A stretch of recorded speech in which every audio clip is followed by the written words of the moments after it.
ओर से जल्द मामले की सुनवाई की मांग। संजीव खन्ना ने कहा कि सुनवाई कब हो ये सीजीआई तय करेंगे।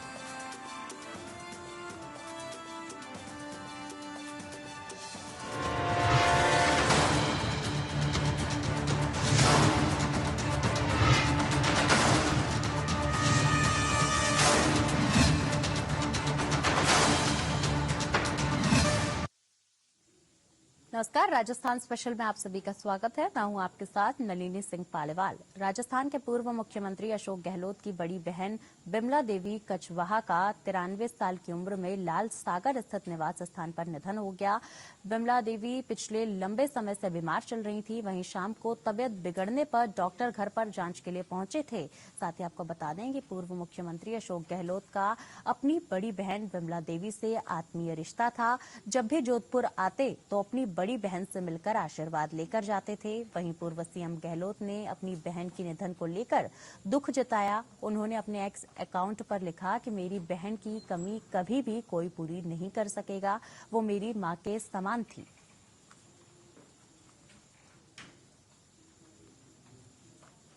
बता दें कि अशोक गहलोत की बड़ी बहन का निधन हो गया। 93 वर्ष की उम्र में उनका निधन हुआ।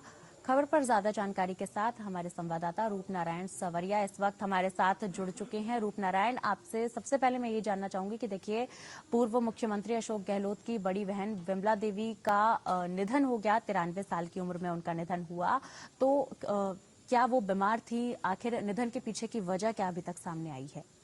देखिए नलिनी, 93 साल की जो ये थी विमला देवी, जो गहलोत की बहन थी, ये काफी टाइम से बीमार थी और उम्र दराज थी। इसके चलते जो है इनका निधन हो गया। निधन पे जो है मुख्यमंत्री अशोक गहलोत, चूंकि अशोक गहलोत जो है काफी दिन से जुड़ाव था और जब भी गहलोत जोधपुर जाते थे तो जोधपुर सारे कार्यक्रमों से समय निकालकर जो है अपनी बहन से मिलने जरूर जाते थे। तो आत्मीयता वाला जो इसका रिश्ता था गहलोत का, वो बहन से था। और उन्होंने अपने एक्स पे भी लिखा है कि आज मेरी बहन की जो ये क्षति हुई है वो अपूर्णीय है, कभी भर नहीं पाएगी। क्योंकि जो बड़ी बहन थी उनको वो माँ के समान समझते थे और अपनी माँ के समान ही बहन भी उनसे इतना ही प्रेम रखती थी जितना वो अपने बहन के प्रति रखते थे। तो जब भी जाते थे तो निश्चित रूप से वो अपने बिजी शेड्यूल में से भी वक्त निकालकर जोधपुर में अपनी बहन से जरूर मिलने जाते थे।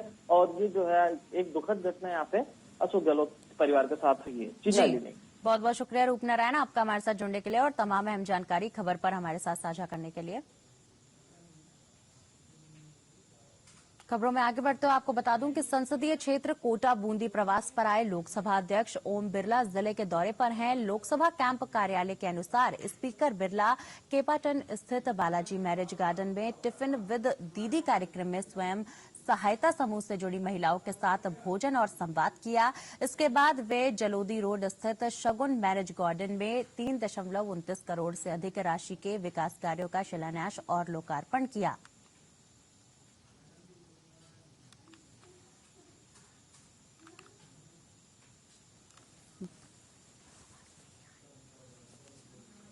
चलिए, एक बार फिर हमारे साथ हमारे संवाददाता रूप नारायण सवरिया इस खबर पर जुड़ चुके हैं। रूप नारायण, आपसे यही जानना चाहूंगी कि देखिए, संसदीय क्षेत्र कोटा बूंदी प्रवास पर लोकसभा अध्यक्ष ओम बिरला इन दिनों रहे और कई सारी परियोजनाओं की उन्होंने सौगात भी दिया और कार्यक्रमों में शिरकत भी की। क्या कुछ जानकारी आपके पास से साझा करें?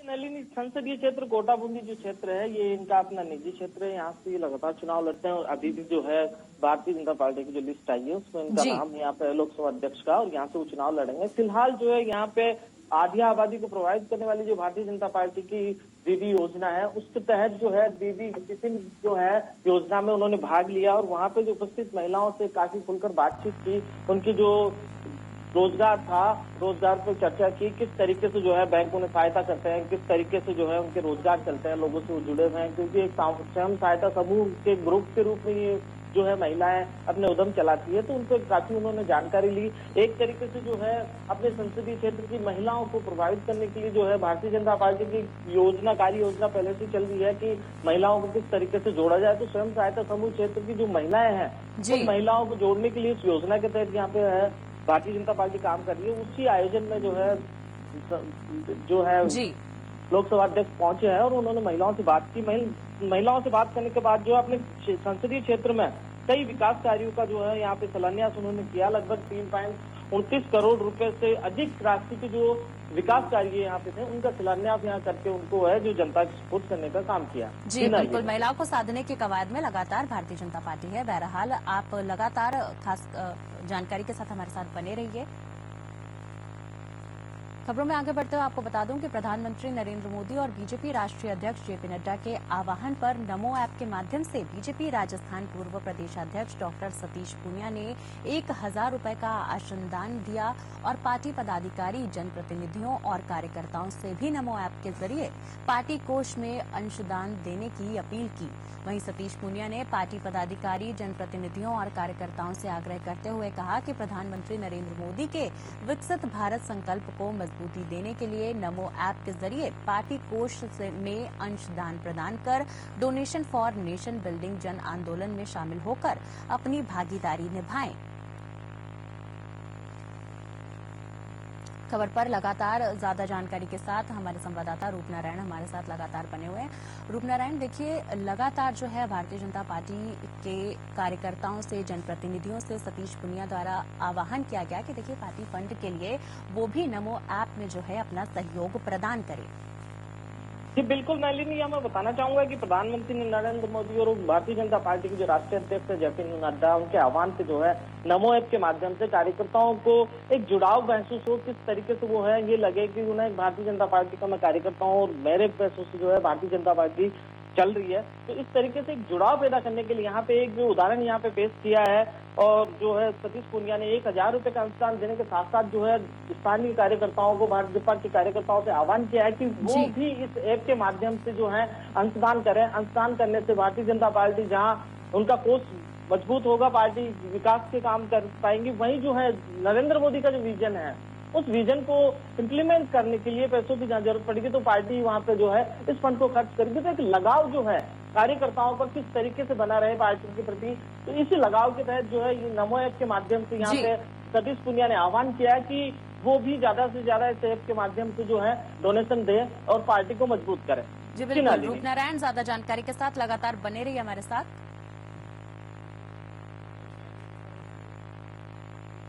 खबर अजमेर से है। अजमेर में राजस्थान लोक सेवा आयोग ने कनिष्ठ विधि अधिकारी भर्ती 2023 के पदों हेतु साक्षात्कार का तृतीय चरण 12 मार्च से 14 मार्च 2024 तक आयोजित किया जाएगा।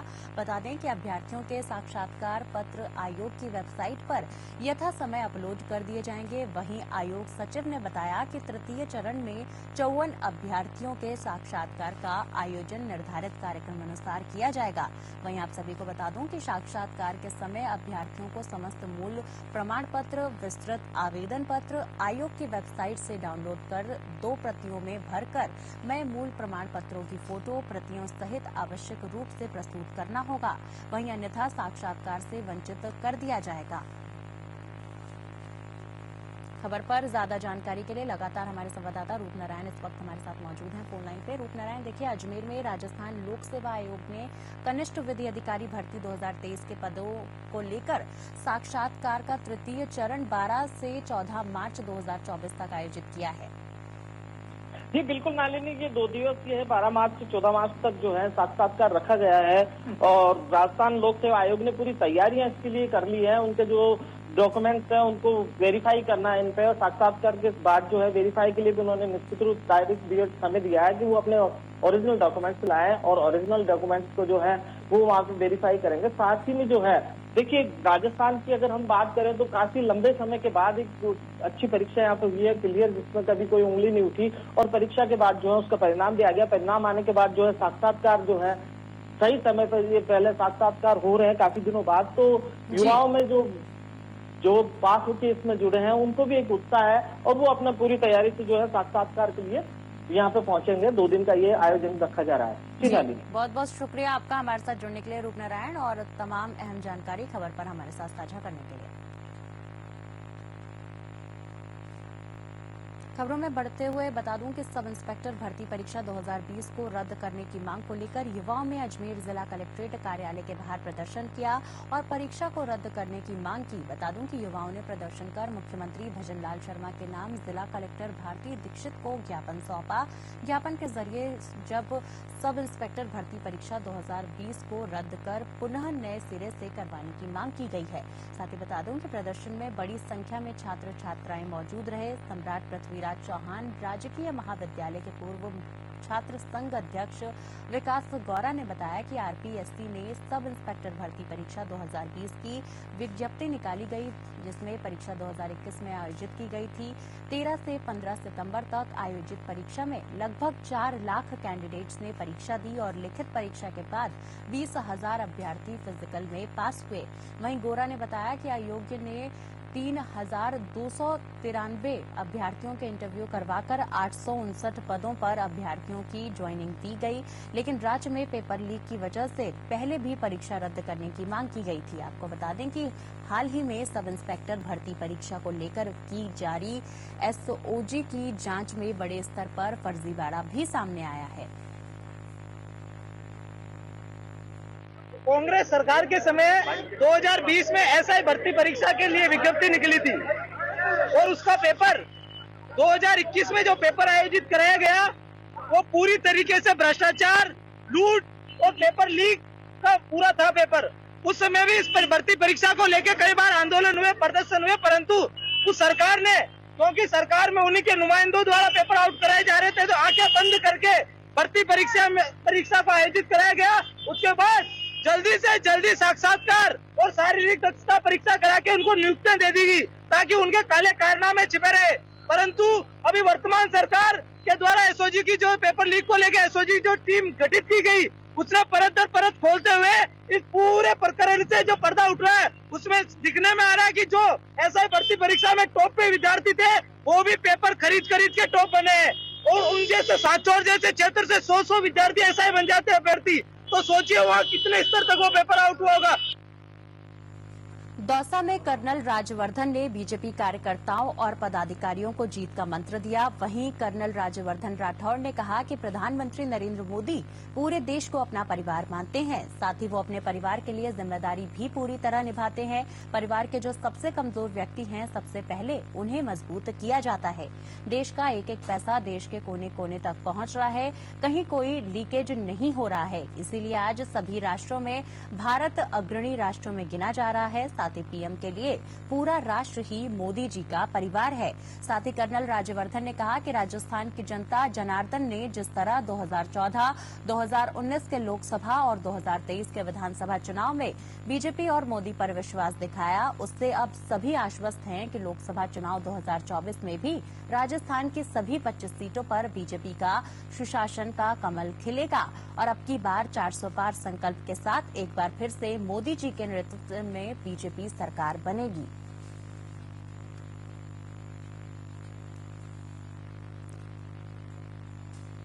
आमतौर पर अधिकारियों पर काम न करने का मामला आता रहता है। ऐसी ही एक मामला सामने आया है जयपुर से। दरअसल जयपुर में तत्कालिक नगर पालिका अधिशासी अधिकारी विशाल यादव पर गंभीर आरोप लगा है।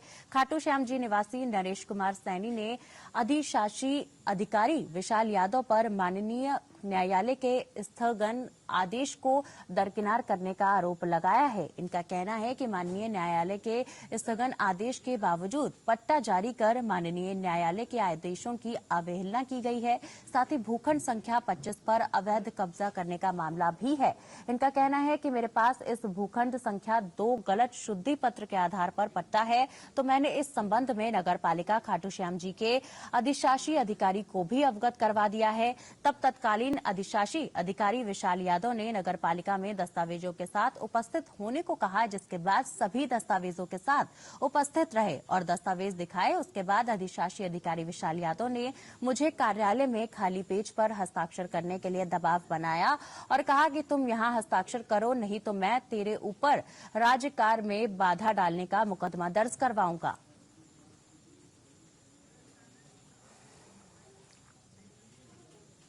खबरों में वक्त हो चला एक छोटे से ब्रेक का, मिलेंगे ब्रेक के उस पार।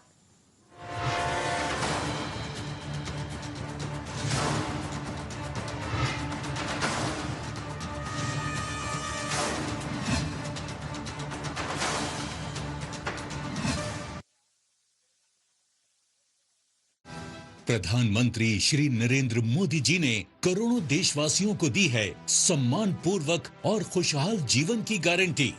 आप ये भली भांति जानते हैं कि मोदी की गारंटी यानी गारंटी पूरा होने की गारंटी। देवभूमि उत्तराखंड इस विकास यात्रा का महत्वपूर्ण हिस्सा है। राज्य में लगातार फैल रहा है हाईवे और सड़कों का नेटवर्क। दिल्ली देहरादून एक्सप्रेसवे से समय की बचत होगी और निवेश के रास्ते खुलेंगे, यानी मजबूत अर्थव्यवस्था की गारंटी। चार धाम ऑल वेदर रोड और चार धाम रेल लाइन से श्रद्धालुओं को मिली है सुरक्षित और सुगम चार धाम यात्रा की गारंटी। राज्य के दूरस्थ गांवों तक पात्र लाभार्थियों को अनेक कल्याणकारी योजनाओं से जोड़ा गया है। पीएम आवास योजना से गरीब परिवारों को मिली है पक्के घर की गारंटी। पीएम सौभाग्य योजना से बिजली, जल जीवन मिशन से स्वच्छ पानी, पीएम गरीब कल्याण अन्न योजना से राशन और आयुष्मान भारत योजना से 5 लाख रुपए तक मुफ्त इलाज की गारंटी। महिलाओं के जीवन में बड़े स्तर पर सुधार आया है।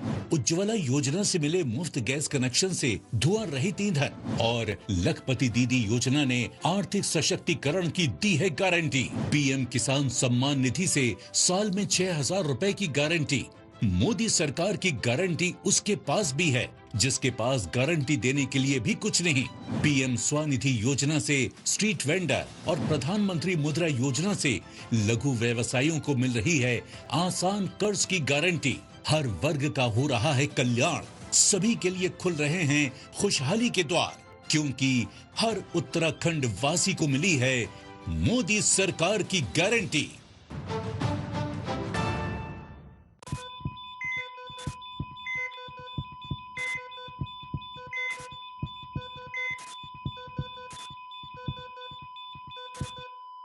स्टॉप स्मोकिंग, धूम्रपान छोड़िए।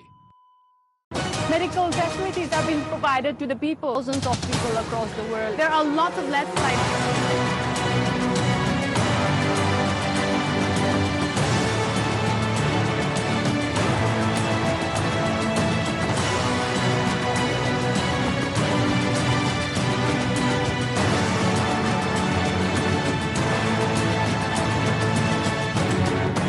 Welcome to the Northeast Bulletin on APN.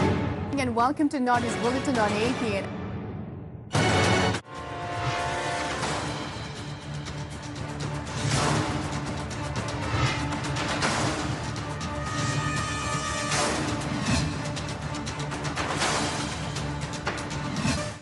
Break के बाद एक बार फिर आप सभी का स्वागत है। खबर बीकानेर से है। बीकानेर में भारतीय सिंधु सभा द्वारा आयोजित कार्यक्रम में राजस्थान विधानसभा अध्यक्ष वासुदेव देवनानी ने की शिरकत। इस दौरान वासुदेव देवनानी ने कहा कि प्रत्येक भारतवासी को देश के सर्वांगीण विकास के लिए प्रतिबद्धता के साथ अपना योगदान देना चाहिए। उन्होंने कहा कि देश की अर्थव्यवस्था को सशक्त करने में सिंधी समाज का महत्वपूर्ण योगदान है। युवा पीढ़ी भी इसे समझे और समाज की संस्कृति और संस्कारों को पल्लवित करने में सहयोग दे। वहीं विधानसभा अध्यक्ष ने कहा कि सिंधी भाषा विश्व की प्राचीनतम भाषाओं में से एक है। ये संवाद का सशक्त माध्यम है। उन्होंने कहा कि प्रत्येक सिंधी भाषी को इस पर गर्व होना चाहिए। साथ ही देवनानी ने कहा कि समाज के संपन्न लोग गरीब उत्थान जैसा पुनीत कार्य हाथ में लें। उन्होंने सिंधु समाज के संतों, शहीदों और महापुरुषों के व्यक्तित्व एवं कृतित्व के बारे में बताया और कहा कि युवाओं को इनके जीवन से प्रेरणा लेनी चाहिए। इससे पहले श्री देवनानी ने भगवान झूलेलाल की प्रतिमा के समक्ष दीप प्रज्वलन और पुष्प अर्पित किए। कार्यक्रम के दौरान विशेष लोक संगीत, भजन और भक्ति गीतों की प्रस्तुतियां भी दी गईं। साथ ही आपको बता दूं कि कार्यक्रम का संचालन किशन संदार रंगानी ने किया।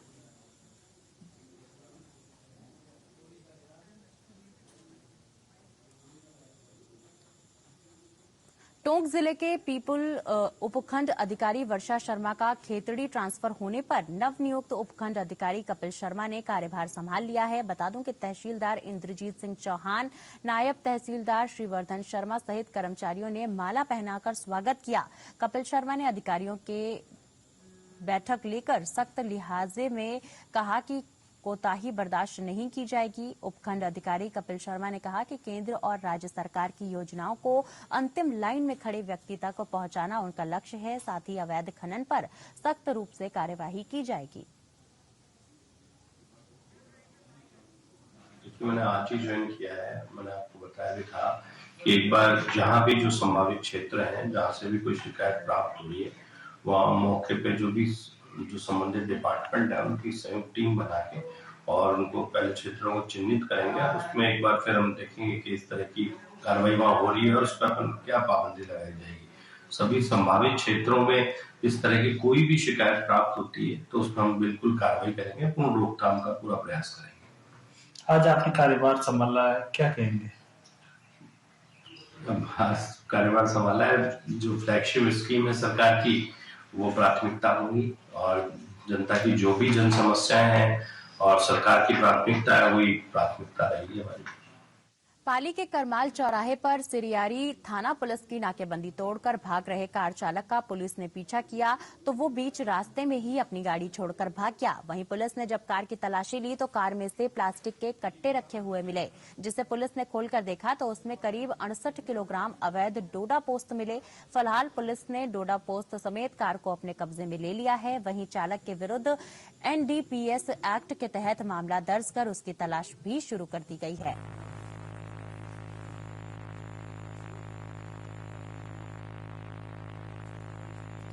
बीकानेर आए शिक्षा और पंचायती राज विभाग मंत्री मदन दिलावर ने कहा कि शिक्षक बच्चों को शिक्षित बनाने के साथ संस्कारवान भी बनाए। मेडिकल कॉलेज सभागार में संभाग स्तरीय अधिकारियों के साथ आयोजित बैठक में शिक्षा और पंचायती राज विभाग मंत्री मदन दिलावर ने ये बात कही। वहीं राजकीय कार्यालयों में साफ सफाई कार्मिकों की समय पर उपस्थिति के विषय में निर्देश देते हुए शिक्षा मंत्री ने कहा कि प्रत्येक विभाग के अधिकारी अपने कार्यों को पूरी निष्ठा और लगन से संपादित करें। माह में एक बार विद्यालयों का स्टाफ मिलकर स्कूल परिसर की सफाई करे। उन्होंने कहा कि सकारात्मक वातावरण में ही विद्यार्थी अपना सर्वांगीण विकास कर सकेंगे। वहीं शिक्षा अधिकारियों को स्कूलों के नियमित निरीक्षण करने के निर्देश देते हुए शिक्षा मंत्री मदन दिलावर ने कहा कि हमारे स्कूलों में मौजूद संसाधनों का कुशलतम उपयोग हो, ये सुनिश्चित किया जाए। उन्होंने कहा कि कस्तूरबा गांधी विद्यालयों में शिक्षक रोजाना अप डाउन न करें, ये स्वीकार नहीं किया जाएगा। अध्यापक स्वयं पढ़कर कक्षाओं में जाए। इसी समय में जो प्राकृतिक चिकित्सा के क्षेत्र में भामाशाह जो लगातार सहयोग करते आ रहे हैं उनके सम्मान के लिए प्राकृतिक चिकित्सा में मुझे कुछ कहना नहीं है, क्योंकि सब लोग आप मेरे से कई गुना जानते हैं। प्राकृतिक चिकित्सा अधिकांश रोगों का निदान करता है। अलवर जिले के थाना गाजी के मालूताना के जंगल में अज्ञात कारणों से आग लग गई। रात में आग लगने की जानकारी होने पर ग्रामीणों ने इसकी सूचना वन विभाग को दी। बता दें कि सूचना पर घटावन रेंज के फॉरेस्ट रामावतार मीणा सहित विराटनगर के अधिकारी मौके पर मौजूद पहुंचे। वन विभाग के अधिकारी कर्मचारी आग बुझाने का प्रयास कर रहे थे। साथ ही आपको बता दें कि पहाड़ी क्षेत्र में लगी आग लगातार फैलने के कारण इस पर काबू पाने में अधिकारियों को काफी परेशानियों का सामना करना पड़ा।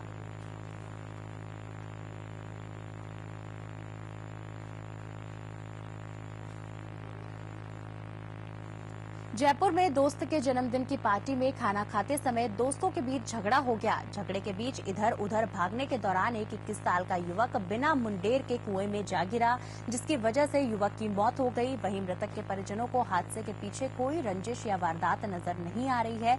आपको बता दें कि पुलिस ने हर पहलू पर जांच भी शुरू कर दी है। वहीं आदर्श नगर थाना प्रभारी दिनेश कुमावत ने बताया कि आदर्श नगर थाना इलाके के पर्वतपुरा क्षेत्र के बिना मुंडेर के कुएं में अजय नगर निवासी विशाल गौर की लाश मिलने की सूचना मिली थी, जिस पर मौके पर पहुंचकर शव को एनडीआरएफ की टीम की मदद से कुएं से बाहर निकाला गया और अपने कब्जे में लेकर जवाहरलाल नेहरू अस्पताल की मॉर्चरी में रखवाया गया।